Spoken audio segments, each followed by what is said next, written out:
Good morning বন্ধুরা, শুভ সকাল, হরে কৃষ্ণ, জয় গোপাল। তো বন্ধুরা, কালকে না একটা ভুল করে ফেলেছি। কি জানো তো, কালকে ছিল সংযম, কারণ আজ হচ্ছে একাদশী। তো কালকে আমি জানিই না, তার জন্য আর নিরামিষ খেতে পারিনি। তো যাকে যেটা ভুল বশতে হয়ে গেছে, তার জন্য আর কি করা যায় বলো।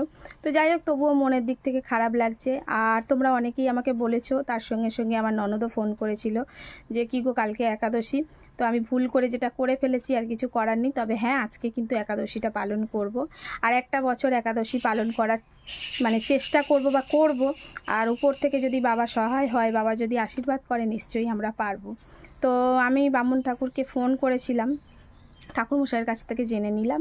তো উনি বলল, তোমরা মোটামুটি অন্নের দানা গ্রহণ করবে না, তারপরে যদি তোমরা যেমনভাবে করতে চাও ঠিক তেমনভাবে করতে পারো। তো অনেকে ফল খেয়ে থাকে, আর তোমরা যে একাদশী করছো, যেহেতু এটা গুরুদশার একাদশী, তাই তোমরা অন্নের দানাটা বাদ দিয়ে পরোটা, লুচি টুচি এসব খেতে পারো। তো যাই হোক, কোনো সমস্যা হবে না, এগুলো খেয়ে থাকা যায়। আর কর্তামশাই যেহেতু কালকে কাজে গেছে, আজকে আসুক, দেখি সে কী খেতে চাচ্ছে, তাহলে সেটাই বানাবো।